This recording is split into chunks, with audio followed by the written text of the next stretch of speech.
JavaScript क्या होता है?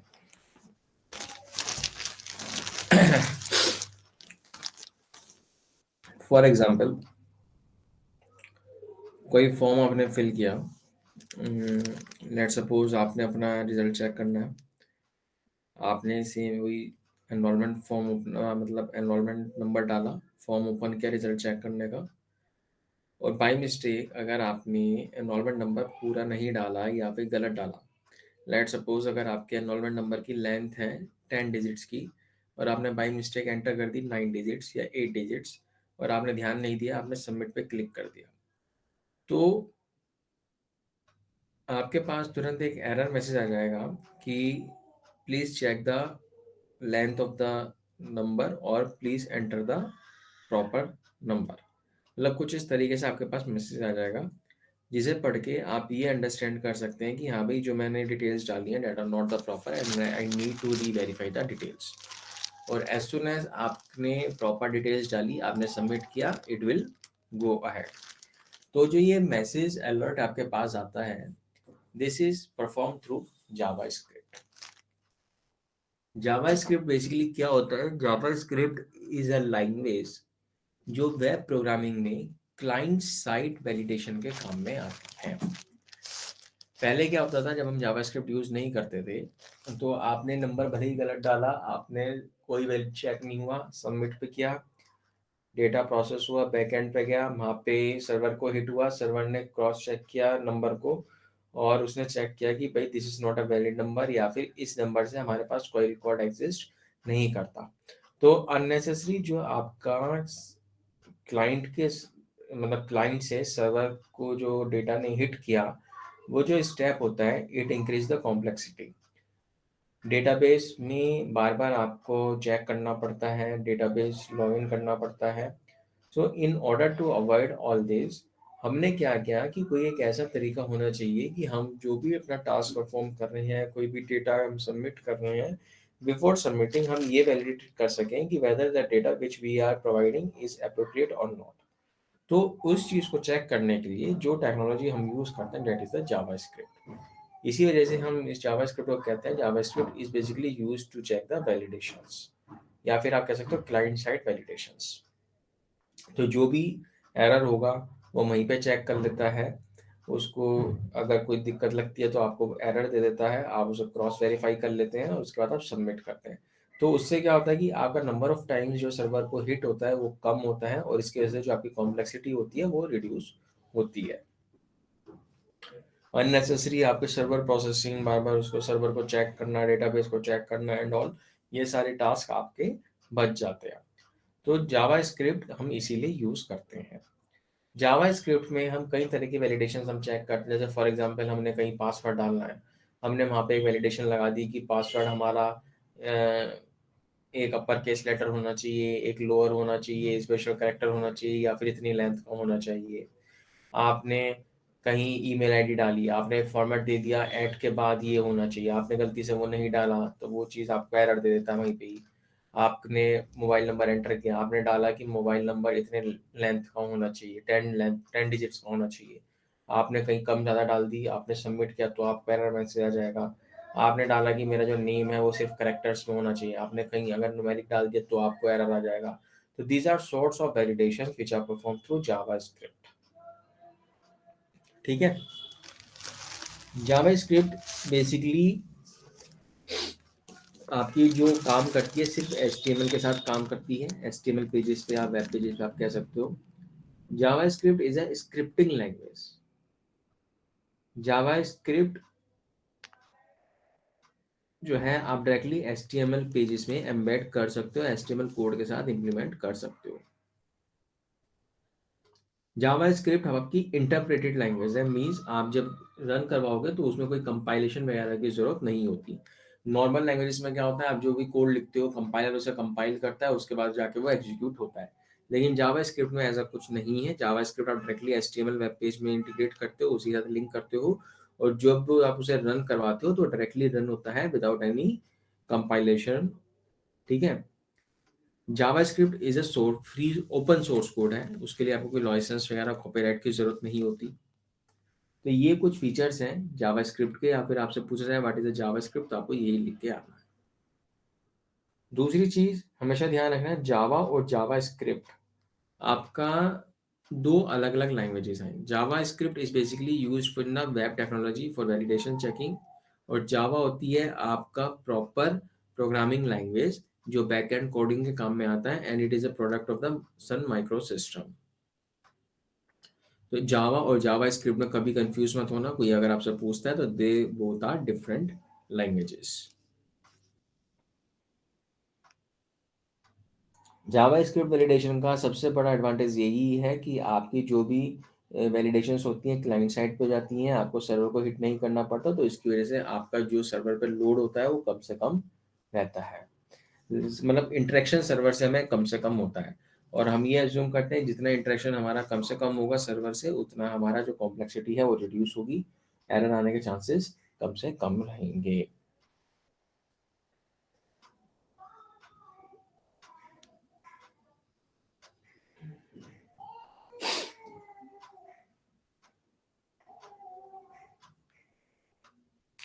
अब बात आती है कि हम जावास्क्रिप्ट को कैसे इम्प्लीमेंट करते हैं।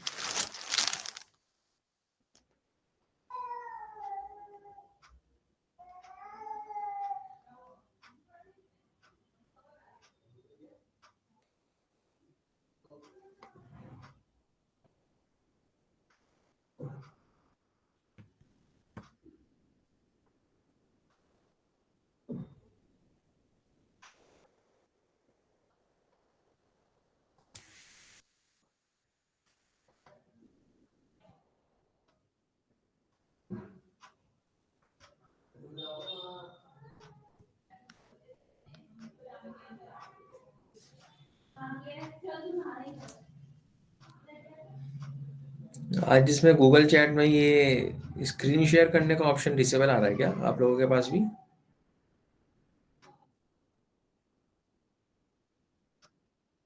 है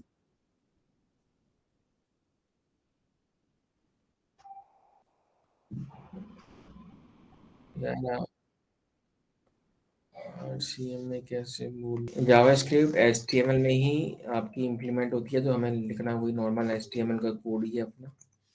एचटीएमएल मैंने लिखा। जावास्क्रिप्ट जो हम लिखते हैं, मतलब अब ये कैसे आइडेंटिफाई करवाएंगे अपने ब्राउजर को कि भाई जो हम ये कोड लिख रहे हैं इट बिलोंग्स टू जावास्क्रिप्ट। तो उसके लिए हमें क्या करना पड़ता है, बॉडी के अंदर हम एक लाइन लिखनी पड़ती है हमें, script type equal to text dot JavaScript.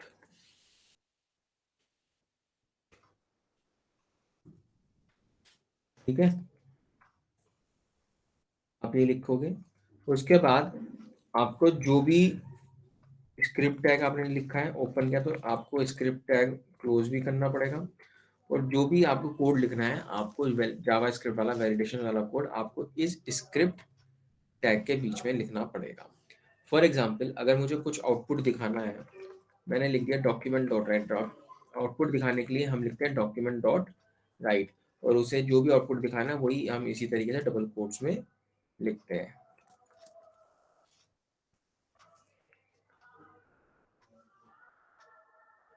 Save करूंगा मैं इसे वही डेस्कटॉप पे।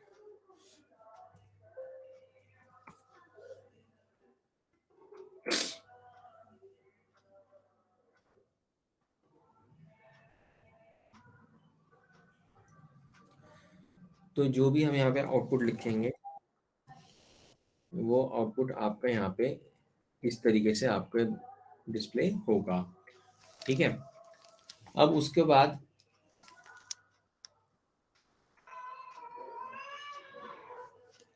एक तो ये चीज़ ध्यान रखना हमेशा कि जावास्क्रिप्ट इम्प्लीमेंट करने के लिए आपको स्क्रिप्ट टाइप इस तरह से देना पड़ता है, टेक्स्ट डॉट जावास्क्रिप्ट।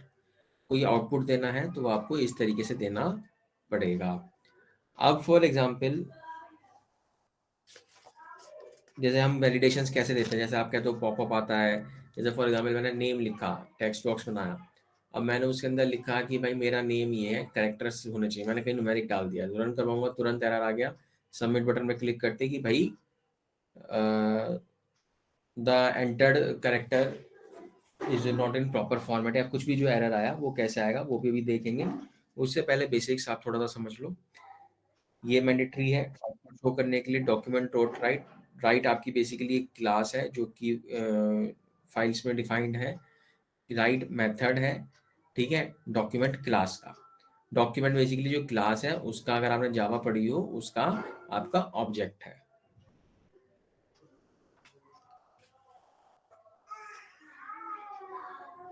उसके बाद अगर आपको कोई कमेंट्स देने हैं, कमेंट्स कैसे देते हैं इसमें, अगर आपको कोई आउटपुट में कमेंट्स देने हैं तो कमेंट्स देने के लिए आप यूज करते हो इस तरीके से।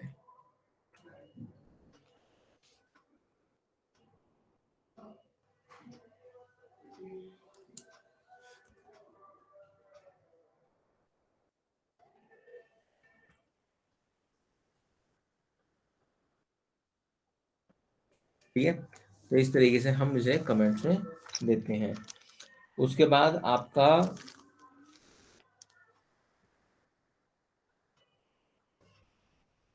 वेरिएबल्स।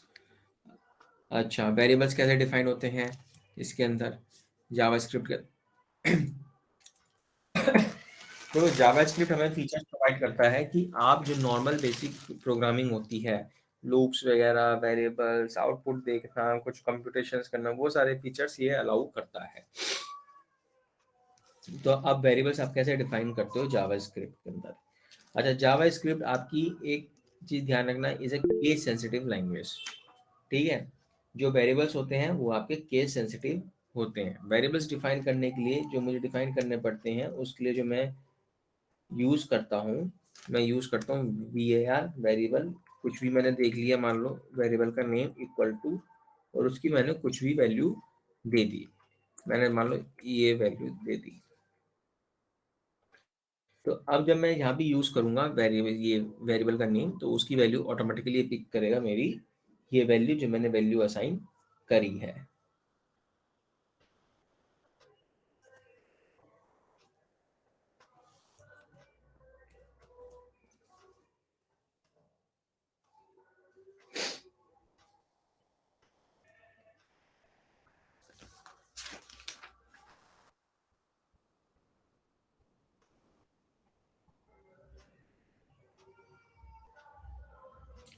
उसके बाद आपके जावास्क्रिप्ट में जितने भी आपके लूप्स होते हैं, इफ एल्स इफ कंडीशंस वगैरह, वो सारे लूप्स भी आप यूज कर सकते हो। ठीक है।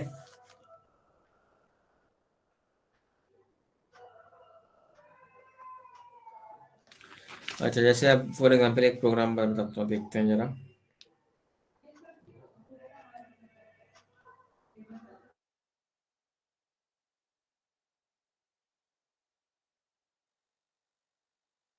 स्टेटमेंट्स होती हैं, कंडीशंस होती हैं, if else if nested if, ये सारी कंडीशंस भी हम इसमें लगा सकते हैं अपने स्विच केस वगैरह। ऑपरेटर्स हमारे जो होते हैं, addition, subtraction, multiplication, division, modulus, increment, decrement, ये सारे ऑपरेटर्स भी हम यूज कर सकते हैं अपने उसके अंदर।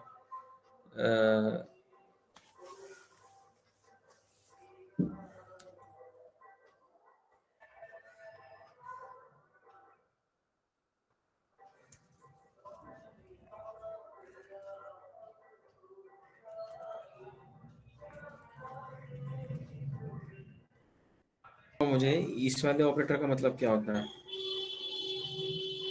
ये ऑपरेटर और इन दोनों ऑपरेटर में डिफरेंस क्या होता है।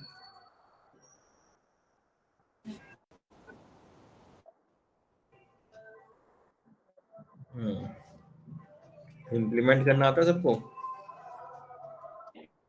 ठीक है, तो ये जो ऑपरेटर्स होते हैं, ये सारे ऑपरेटर्स आपके सपोर्ट होते हैं। असाइनमेंट ऑपरेटर्स जैसे equal to, plus, equal to, इस तरह से जितने भी आपके लेस देन, ये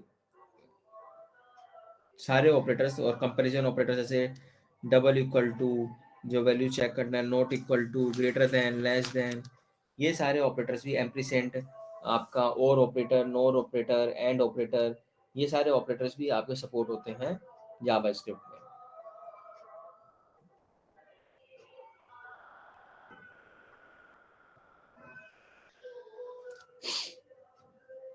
आता है आपका जावास्क्रिप्ट पॉपअप बॉक्सेस, जो मेन चीज़ है। कि जावा स्क्रिप्ट में पॉपअप बॉक्स कैसे काम करते हैं।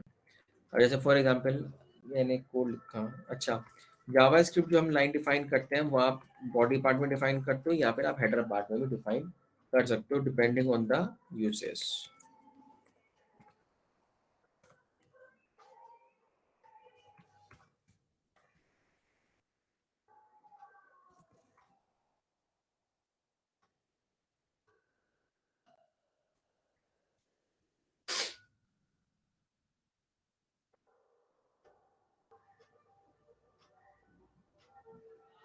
मैंने क्या किया,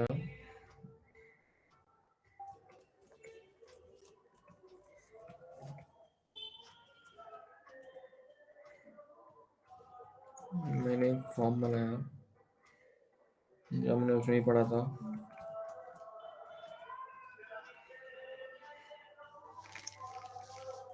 मैंने दे दिया input type equal to button,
तो ये होता है आपका पॉपअप बॉक्स।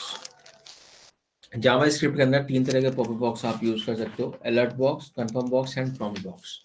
देखो मैंने क्या किया, सिंपल एक HTML का प्रोग्राम लिखा, इसे मैंने हेडर पार्ट के अंदर जावा स्क्रिप्ट स्क्रिप्ट टाइप डिफाइन कर दिया, स्क्रिप्ट टाइप मेरा ये है।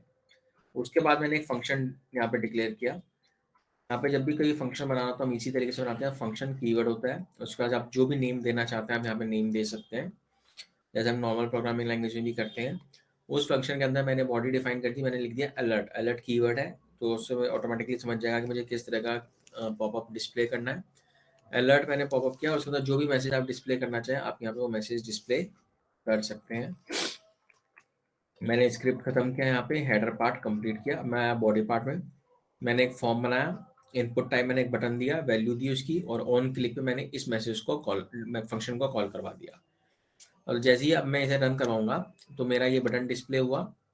मैंने इस बटन पे क्लिक किया, क्लिक करते ही मेरा एक पॉपअप आ गया, हेलो, या जो भी मैंने वहाँ पे दिया था अलर्ट पॉपअप मेरा यहाँ पे आ गया। जैसे फॉर एग्जाम्पल अगर मैंने यहाँ पे लिख दिया, वैलिडेशन मैंने लगा दिया कि मेरा या एक टेक्स्ट बॉक्स है, मैंने उसमें एक कंडीशन डिफाइन कर दी कि उसकी जो लेंथ है या उसके अंदर जो भी मेरे वैल्यूज हैं वो सिर्फ न्यूमेरिक होनी चाहिए। तो मैंने कंडीशन लगा दी, और कंडीशन अगर मेरी फुलफिल हो गई तो गुड, अगर नहीं हुआ तो मैंने लगा दिया कि ऑटोमेटिकली मेरा एक फंक्शन मैंने कॉल कर दिया जिससे मैंने लगा दिया कि अलर्ट पॉपअप आ जाए और उसमें आ जाए जैसे for example message please fill the proper value. जैसे ही मैं इसे रन करवाऊंगा तो ऑटोमेटिकली मेरा ये पॉपअप मेरा वहां पे आ जाएगा।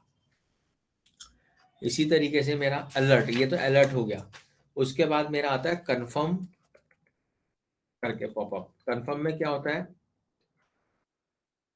मेरे से एक कंडीशन पूछता है कि जैसे आपने कोई फॉर्म फिल करते हैं, सबमिट करने के बाद आपके पास एक पॉपअप आता है जिसमें आपसे पूछता है कि आपने जो वैल्यूज फिल करी हैं आर, मतलब आर द वैल्यूज प्रॉपर, और कैन वी गो अहेड और नॉट। आप ओके करते हो या कैंसिल करते हो। ओके करते हो तो आगे मूव करता है, कैंसिल करते हो तो वहीं पे कैंसिल हो जाता है। तो that is the confirm box, जहाँ पे आपसे कंफर्मेशन ली जाती है कि whether you want to proceed और नॉट, यस और नो करके आपको ऑप्शंस दी जाती हैं। उसके बाद आपका प्रॉम्प्ट बॉक्स।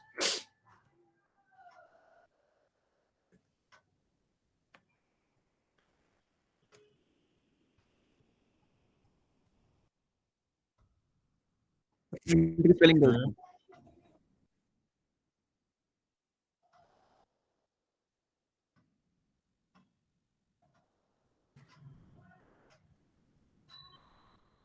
ये तो होती है स्पेलिंग।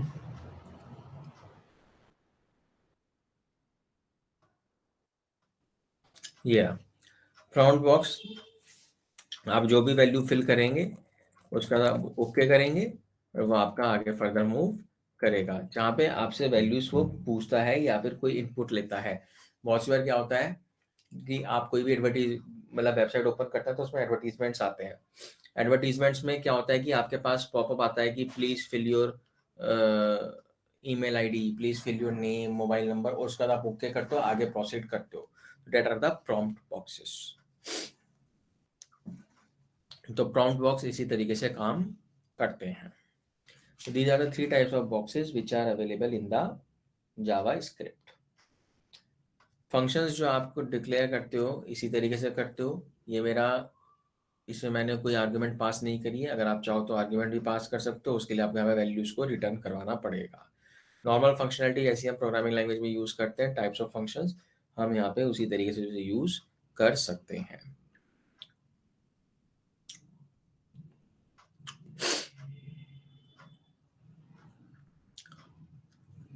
ठीक है, इसके बाद एक एक दो एग्जाम्पल और देखते हैं।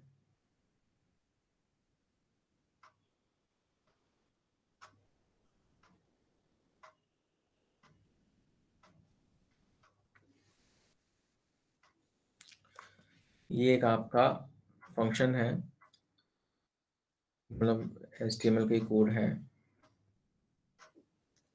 ये कई सारे कोड्स हैं, आप प्रैक्टिस कर सकते हो, आपकी उसमें ऑनलाइन भी अवेलेबल है, सब कुछ है। अब मान लो मैंने यहाँ पे सबमिट पे क्लिक किया, मेरे पास एक पॉपअप आ गया, name must be filled out. अब मैंने यहाँ पे कुछ नेम डाला, सबमिट करूंगा, वो आगे प्रोसीड हो गया।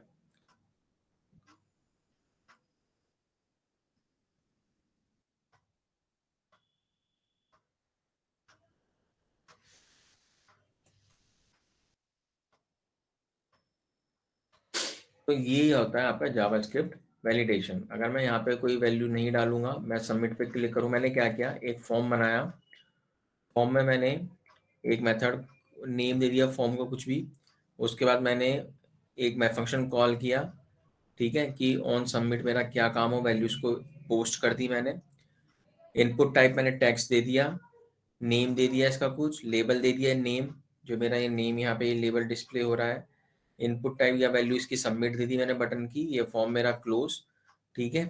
उसके बाद मैंने फंक्शन एक कॉल किया आपका वैलिडेट फॉर्म का स्क्रिप्ट के हेडर पार्ट के अंदर, जिसके अंदर मैंने लिख दिया ये जो फॉर्म्स है उसमें वैल्यूज क्या क्या हो। If x equal to null, अगर मेरी नल है वैल्यू तो अलर्ट ये आ जाए, अदरवाइज मेरा फॉल्स होके वो काम करता है। नॉर्मल प्रोग्रामिंग जो आप अपना यूज़ करते हो, सी लैंग्वेज वगैरह में आपने पढ़ी होगी, वो है।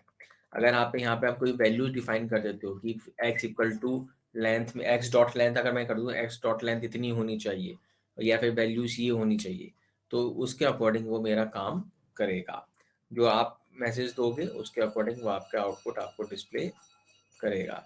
यहाँ पे आ गया ना मैंने जो भी इसमें मैसेज में दिया, पॉपअप बॉक्स, अलर्ट बॉक्स, तो इस तरीके से ये चीज़ मेरी होगी।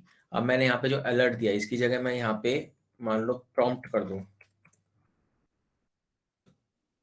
मैं रिफ्रेश करूँ, तो ये आप जो वैल्यूज डालोगे जैसे ही सबमिट करोगे उसके बाद आपसे पूछेगा, सॉरी प्रॉम्प्ट कर रहा हूँ, कन्फर्म बॉक्स।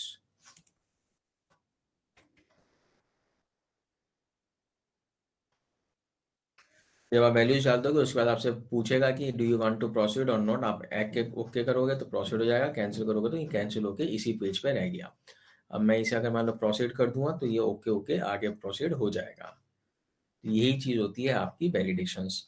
तो इसी तरीके से आप जितनी भी वैलिडेशंस लगाना चाहते हो, फॉर एग्जांपल आप कहीं लेंथ पे, कैरेक्टर्स पे, जिस भी आप एलिमेंट्स पे लगाना चाहते हो आप उन एलिमेंट्स वैलिडेशंस लगा सकते हैं।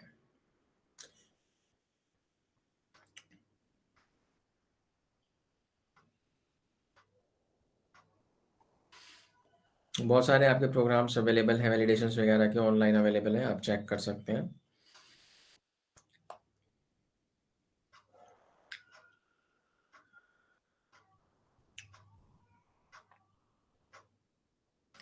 तो जावास्क्रिप्ट वैलिडेशंस में आपका यही है कि आप किस तरीके से वैलिडेट करेंगे, आपका पॉपअप वगैरह क्या होते हैं, यही सब पूछे जाते हैं, आपके लूप्स वगैरह आप किस तरीके से लगाते हैं। ठीक है। अच्छा, इसके बाद आपके इवेंट्स होता है। इवेंट्स बेसिकली आपका ये होता है कि आप अगर कहीं पे क्लिक कर रहे हैं या आप कोई भी एक्शन परफॉर्म कर रहे हैं तो वो आपके उस एक्शन का क्या रिएक्शन होगा। मीन्स फॉर एग्जांपल अगर मैंने सबमिट बटन पे क्लिक किया तो ऑन सबमिट मेरा क्या एक्शन परफॉर्म होगा, तो वो सब चीज़ें आपकी आती हैं इवेंट्स के अंदर। तो आपके कई तरह के इवेंट्स डिफाइन है, जैसे on load, on unload, on focus, on blur, on change, on submit, on mouse over, on mouse out. तो इस तरह के कई सारे आपके इवेंट्स डिफाइंड हैं। तो उसमें ये होता है कि ऑन सबमिट में अगर ऑन सबमिट आप करते हो तो उससे समझ जाता है, या ऑन क्लिक आप करते हो और जो फंक्शन आप कॉल करते हो तो वो समझ जाता है ऑटोमेटिकली, ये प्री डिफाइंड फंक्शंस हैं कि इस पे मुझे ये एक्शन परफॉर्म करना है।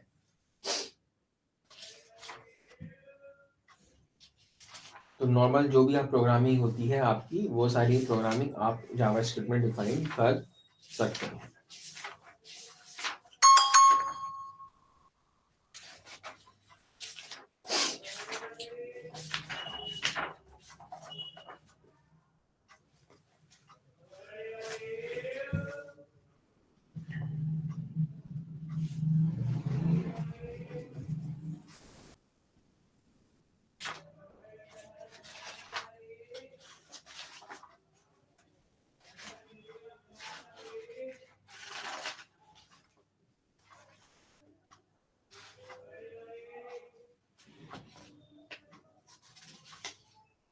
जिसे हम कहते हैं जावा सर्वर पेज। जेएसपी वगैरह, जावा बीन्स वगैरह, ये सब वैसे आउटडेटेड टेक्नोलॉजी है, प्रैक्टिकली अब यूज नहीं होती हैं, लेकिन क्योंकि आपके कोर्स में है तो इन्हें एक बार पढ़ लेना।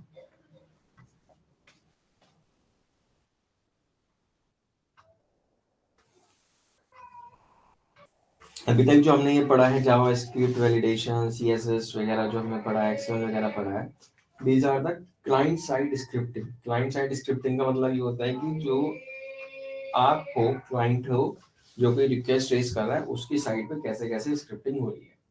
इसी तरीके से हमारे जो सर्वर होता है, सर्वर की साइड पे भी स्क्रिप्टिंग होती है। ठीक है। तो जेएसपी, जैसे फॉर एग्जांपल जेएसपी है, जावा सर्वर पेजेस, ये आपकी एक टेक्नोलॉजी है, ये आप कह सकते हो एक तरह से आपकी स्क्रिप्टिंग लैंग्वेज है। और जो आपकी सर्वर साइड पे जो भी प्रोसेसिंग होती है, ठीक है, वो कैसे होती है उसे डिजाइन करने के लिए, उसे डिफाइन करने के लिए हम इसे यूज कर सकते हैं। जैसे हम कहते हैं कि हमने कोई रिक्वेस्ट रेज करी, सर्वर के पास गई, सर्वर ने उसे वैलिडेट किया। अब वैलिडेट ऐसे थोड़ी कि हवा में कर रहा है, कोई ना कोई इंटरफेस, कोई ना कोई मीडियम, कोई ना कोई चीज, टेक्नोलॉजी वहाँ पे भी डिफाइंड है जो उस चीज को चेक कर रही है, वैलिडेट कर रही है और उसके बेसिस पे आपको आपका डिजायर्ड आउटपुट दे रही है। तो क्या क्या टेक्नोलॉजीज हैं, कैसे कैसे सर्वर साइड पे वो डिफाइंड है, किस तरीके से वो यूज हो रही है, इम्प्लीमेंट हो रही है, data comes under the server side scripting. तो JSP is one of the technology जो आपके डिफाइन करती है सर्वर साइड पे स्क्रिप्टिंग की, सर्वर साइड पे कैसे हो रहा है।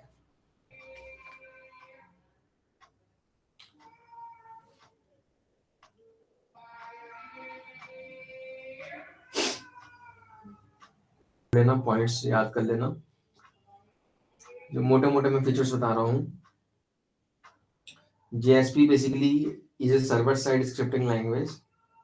All the processing done at the server side and not at the client side. ठीक है, स्क्रिप्टिंग लैंग्वेज है जो कि सर्वर साइड के लिए यूज होती है, क्लाइंट साइड के लिए यूज नहीं होती। JSP आपकी प्लेटफॉर्म एंड सर्वर इंडिपेंडेंस होती है। प्लेटफॉर्म इंडिपेंडेंस मीन्स आप किसी स्पेसिफिक टेक्नोलॉजी पर डिपेंड नहीं होती, एंड सर्वर इंडिपेंडेंस मीन्स ये किसी स्पेसिफिक सर्वर पे भी डिपेंड नहीं होती। आप थ्रू आउट द इकोसिस्टम किसी भी प्लेटफॉर्म पे, किसी भी सर्वर पे इसे इंप्लीमेंट कर सकते हैं। Environment, JSP uses pure Java and take full advantages of its object-oriented nature.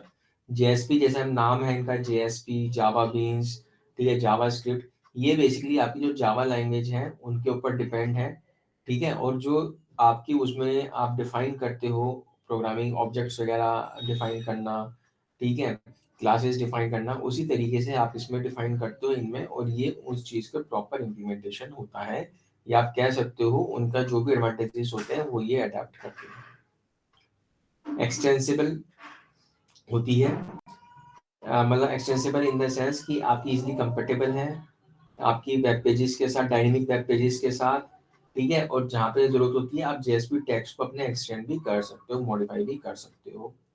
Reusability होती है, आप एक जेएसपी पेज को रीयूज कर सकते हो again and again, different different servers पे, प्लेटफॉर्म पे आप उसे यूज कर सकते हो। फॉर एग्जांपल जैसे जावा बीन्स हैं, जेएसपी टैग्स हैं, ये सारे आपके रीयूजेबल कंपोनेंट्स होते हैं। जावा बीन्स क्या होता है? जावा बीन्स बेसिकली आपके इस तरह के सॉफ्टवेयर कंपोनेंट्स जो कि आप रीयूज कर सकते हो again and again. For example जैसे मैंने एक कोई सॉफ्टवेयर डेवलप किया, तो ऐसा नहीं कि मैंने उसे एक बार यूज़ किया उसके बाद उसे यूज़ नहीं कर सकता, मैं उसे बार बार यूज़ कर सकता हूँ। फॉर एग्जांपल जैसे कैलकुलेटर है, तो calculator is one of the software जो आपका एक प्रॉपर एग्जांपल है जावा बीन्स का। मैंने अपने सिस्टम में कैलकुलेटर ओपन किया, उसमें कुछ भी अपनी कैलकुलेशन करी, और उसके बाद ऐसा नहीं है कि जब मैं उसे बंद कर दूंगा तो मैं उसे रीयूज नहीं कर सकता। मैं उसमें क्लियर पे एक ऑप्शन दिया हुआ है, क्लियर, जैसे मैं क्लियर करूंगा तो वो उसकी पूरी मेमोरी को इरेज करके फ्रेश अपलोड करता है, और मैं उसमें नई तरीके से दोबारा से नई कैलकुलेशन कर सकता हूँ। तो this is one of the example of the Java beans. तो जावा बीन्स क्या होते हैं? Are the reusable software components जो आप again and again different platforms पे कहीं भी आप उसे बार बार अपनी रिक्वायरमेंट के अकॉर्डिंग यूज कर सकते हैं।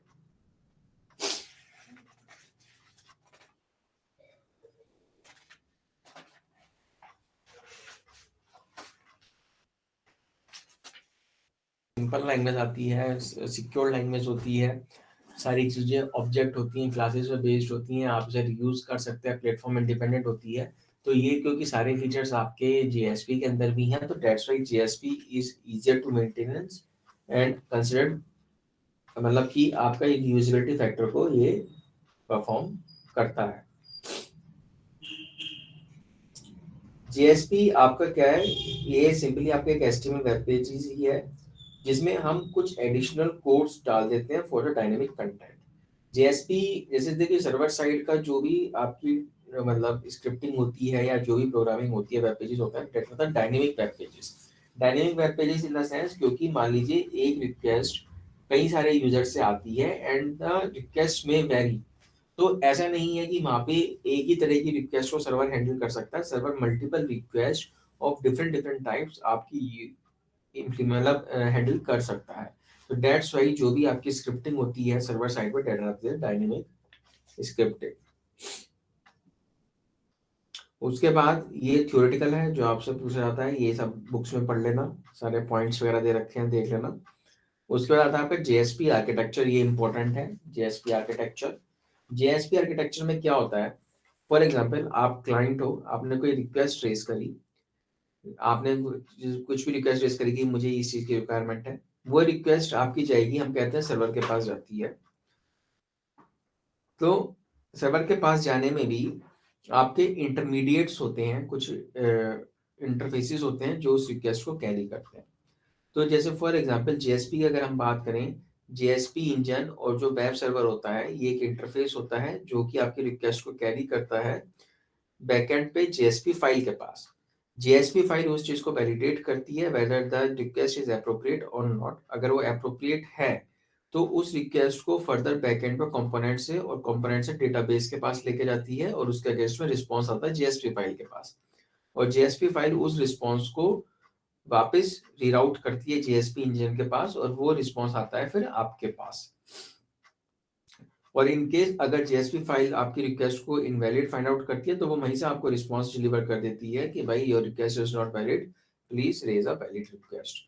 तो जब भी कोई क्लाइंट से आप रिक्वेस्ट रेज करते हो सर्वर के पास, तो जेएसपी फाइल होती है जो एक इंपॉर्टेंट रोल प्ले करती है, सारी वैलिडेशंस होती हैं, और जेएसपी फाइल फर्दर उस रिक्वेस्ट को डायरेक्टली डेटाबेस पे हिट नहीं होता, जो आपका सर्वर होता है जो उस चीज को हैंडल कर रहा है उसके पास लेके जाती है और वो उस चीज को डेटाबेस से इंटरेक्ट करने के काम में आता है।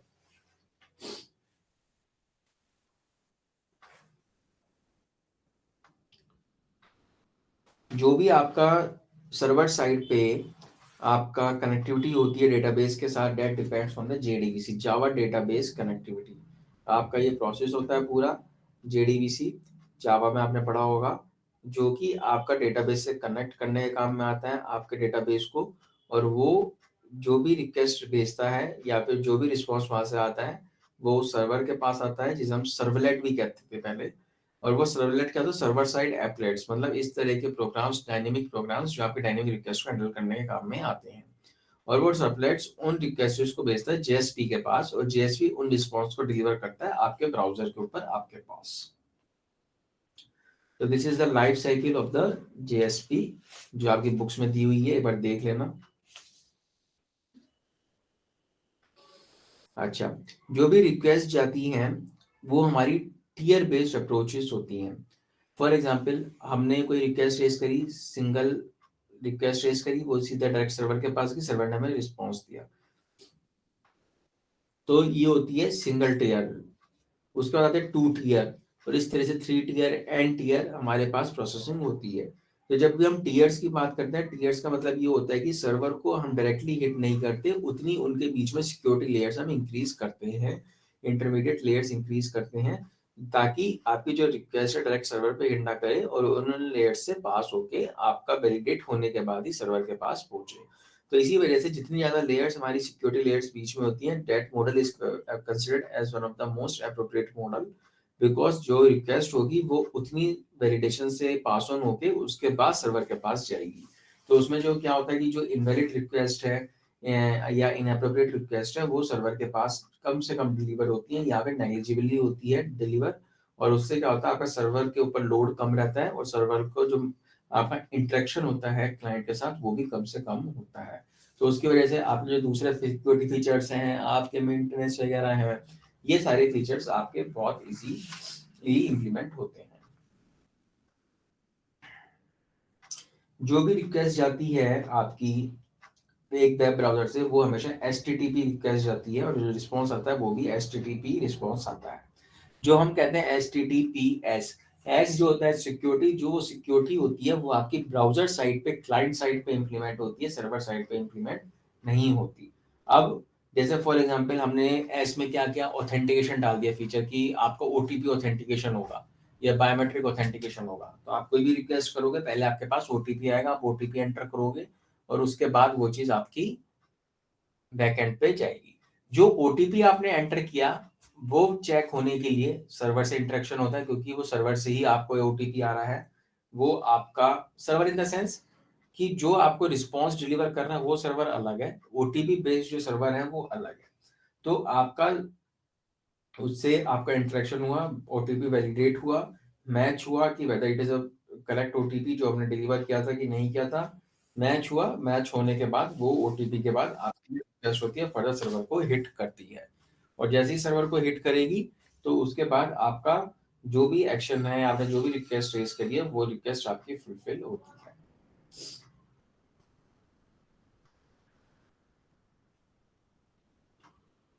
जो भी आपका सर्वर से इंटरेक्शन होता है वो सॉकेट कनेक्शंस के ऊपर बेस्ड होता है। आपके कई सारे जो हम कहते हैं कि लोकल सर्वर्स हम यूज करते हैं, for example Apache Tomcat server वगैरह है या दूसरे कोई सर्वर हम यूज करते हैं, तो उनके बीच में सॉकेट कनेक्शन होता है,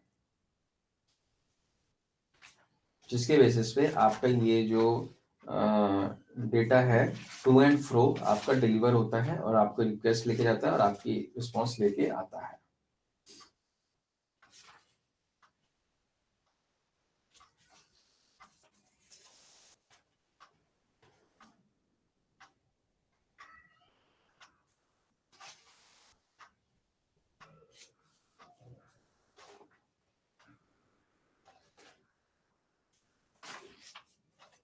हो चुकी है वो कभी प्रैक्टिकली यूज में नहीं होती है। एप्लेट्स वगैरह जावा में आपने पढ़े होंगे, लेकिन अब वो प्रैक्टिकली यूज नहीं होते हैं।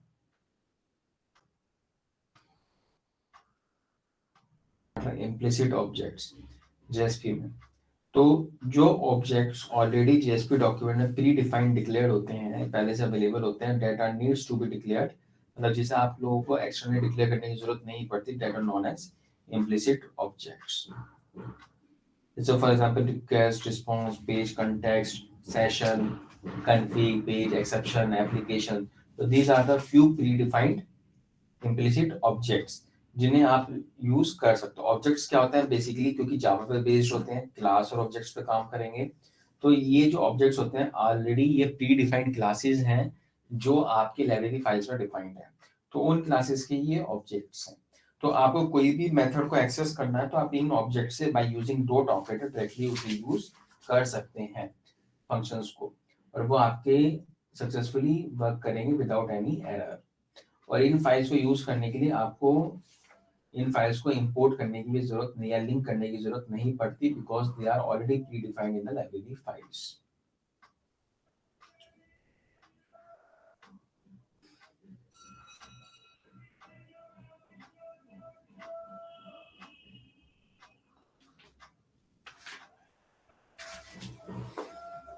पीआईपी रेफरेंस मॉडल है और एक ओएसआई रेफरेंस मॉडल है। तो मॉडल ध्यान से पढ़ लेना, because that model is also used in the web programming for the wireless application protocols, जिसे हम वायरलेस एप्लीकेशन प्रोटोकॉल स्टैक भी कहते हैं, कि जो आपकी वायरलेस एप्लीकेशंस होती हैं वो किस तरह से वर्क करती हैं, किस तरह से आपकी रिक्वेस्ट सर्वर के पास जाती है वायरलेसली, और कैसे आपका वहां से रिस्पॉन्स आता है। तो इस that also you need to define that structure.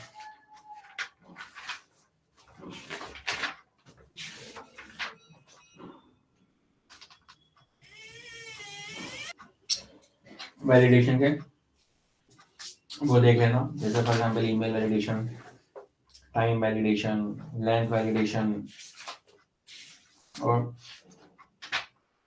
Online भी अवेलेबल है। ये सारे वैलिडेशन के कुछ प्रोग्राम्स हैं, मतलब सैंपल एग्जांपल्स दिए हैं वो देख लेना, तो उससे आपको आइडिया हो जाएगा कि हम किस तरीके से वैलिडेशन यूज करते हैं।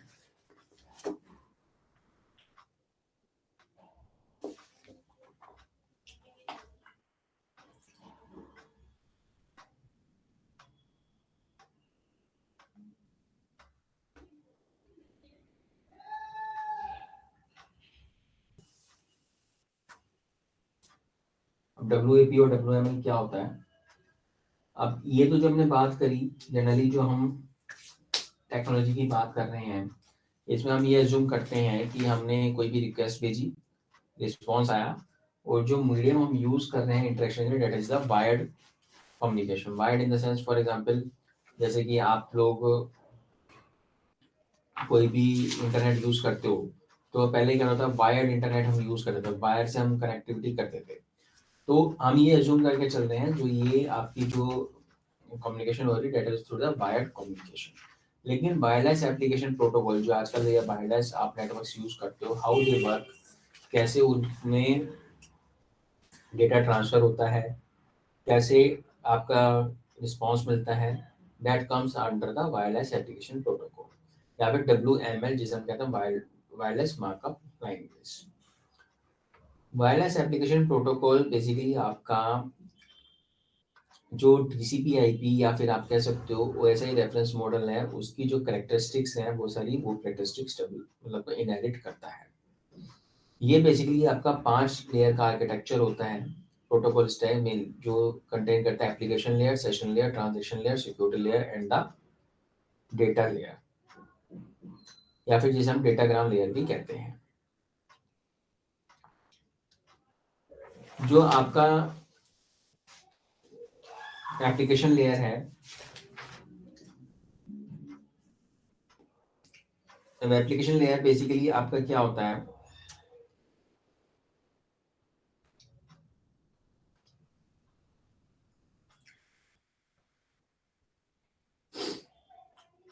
जो भी आप एप्लीकेशन यूज कर रहे हो, आपको डेटा ट्रांसफर करना है या कुछ भी आपको एक्शन परफॉर्म करना है, उस चीज को एनालाइज करना कि कौन सी एप्लीकेशन है, किसके थ्रू मुझे ये एक्शन परफॉर्म करना है, that comes under the application layer. Session layer basically क्या होता है, जो भी कोई एक्शन परफॉर्म करना होता है उसके लिए एक टाइम ड्यूरेशन डिसाइड की जाती है, एक सेशन डेवलप किया जाता है कि इस पीरियड में आपको ये टास्क परफॉर्म करना है। अगर आप उस पीरियड तक इनएक्टिव रहते हैं या टास्क परफॉर्म नहीं करते तो ऑटोमेटिकली वो आपका जो सेक्शन मतलब जो कनेक्शंस हैं वो डिस्कनेक्ट हो जाते हैं। This is for the security reason. Transport layer basically आपका डेटा को ट्रांसफर करने के काम में आता है from source to destination. Security layer basically आपका जो भी सिक्योरिटीज होती हैं उन सिक्योरिटीज को इम्प्लीमेंट करने के काम में आता है। वेदर आपका ऑथेंटिकेशन है, इंटीग्रिटी है, प्राइवेसी है, ये सारी चीजें आपकी सिक्योरिटी लेयर के अंडर आती हैं। नेटवर्क लेयर आपका नेटवर्क एस्टेब्लिश करता है between client and the server, या आप कह सकते हो दो डिवाइसेस के ऊपर जिसके ऊपर आपको कोई भी ट्रांजेक्शन करनी है, डेटा ट्रांसफर करना है। वो नेटवर्क कैसे डेवलप हुआ होगा, प्रॉपर वर्क कर रहा है कि नहीं कर रहा, कोई इशू तो नहीं है, वो सारी चीजें आपकी हैंडल होती है थ्रू द नेटवर्क लेयर। सारे फीचर्स जो आपने नेटवर्किंग में पढ़े हैं सेम वही सारे फीचर्स आपके इसमें भी इंप्लीमेंट होते हैं। आप फॉर एग्जांपल आप एक क्लाइंट हो, आपने वायरलेस नेटवर्क पे कोई रिक्वेस्ट भेजी, इंटरनेट के थ्रू आप कनेक्टेड हो। कुछ गेटवेज होते हैं जिसे हम प्रॉक्सी सर्वर्स, प्रॉक्सी गेटवेज भी कहते हैं या फिर प्रॉक्सी भी कहते हैं।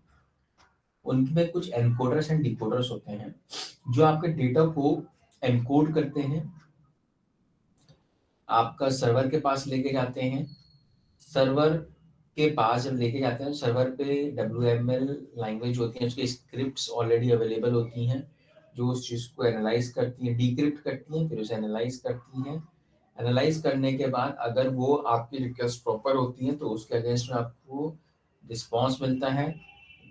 WML जो स्क्रिप्ट होती हैं वो रिस्पॉन्स को वापस ट्रांसफर करती हैं इंटरमीडिएट गेटवेज के पास। गेटवेज क्या करते हैं, उन रिस्पॉन्सेज को कन्वर्ट करते हैं as per the client protocol के हिसाब से, उस चीज़ को कन्वर्ट करते हैं और उस चीज़ को जो भी रिस्पॉन्स होता है उसको डिलीवर करते हैं आपके क्लाइंट के पास या आपके पास। WAP प्रोटोकॉल्स, या आप कह सकते हो कि जो हम बात कर रहे हैं प्रोटोकॉल्स कन्वर्जन, वो बेसिकली क्या होता है, जो भी क्लाइंट होता है जो रिक्वेस्ट भेजता है तो किस तरीके से उसने रिक्वेस्ट भेजी, क्या क्या प्रोटोकॉल्स वो यूज कर रहा है, इट इज नेसेसरी कि डेटा को उस प्रोटोकॉल के अकॉर्डिंग ही डिलीवर किया जाए।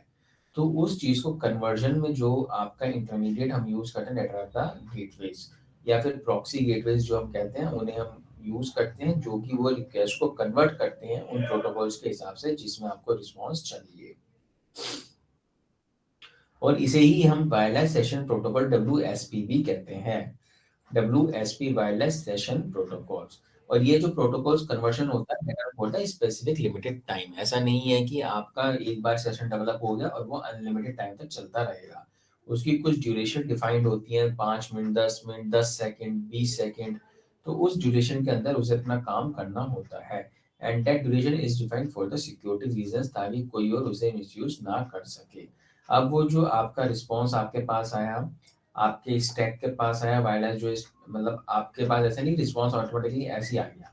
आपका जो भी ये प्रोटोकॉल लेयर्स होती हैं इन लेयर्स के आपके क्लाइंट के पास आपके पास आएगा और वो लेयर से पास ऑन होगा। उसमें पास ऑन होने के बाद जो जो उस हर लेयर का काम है वो अपना एक्शन परफॉर्म करेगी और लास्ट में जाके एज अ एप्लीकेशन लेयर, जैसे आप ब्राउजर यूज कर रहे हैं कोई भी आउटकम देखने के लिए, मतलब आप कोई एक एप्लीकेशन यूज कर रहे हैं तो वो लास्ट में जाके आपके पास उस एप्लीकेशन के थ्रू आपके पास डिस्प्ले होगा जिसे आप देखेंगे, व्यू करेंगे और आपका जो भी एक्शन परफॉर्म आपको करना है वो आप अपना काम करेंगे।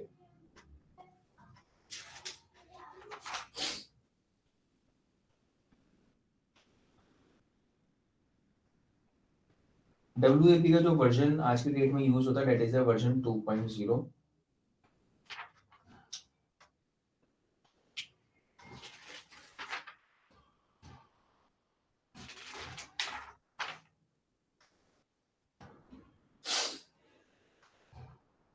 WML में आपके पास थ्योरेटिकली है आपके कोर्स में, आपका कोई इसका प्रैक्टिकल नहीं है ऐसा कुछ कि आपको वहाँ पे डिजाइन करना है, कुछ भी करना है।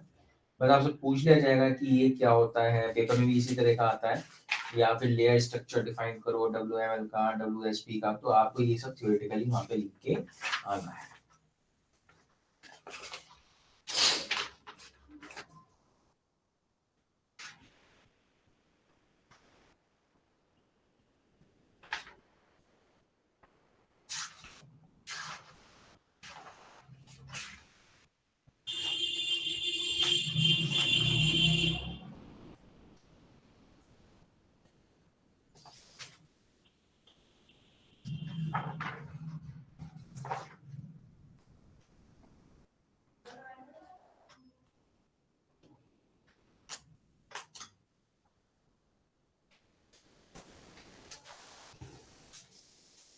ये चीजें आपको देखनी है, यही सब आपका थ्योरेटिकल है।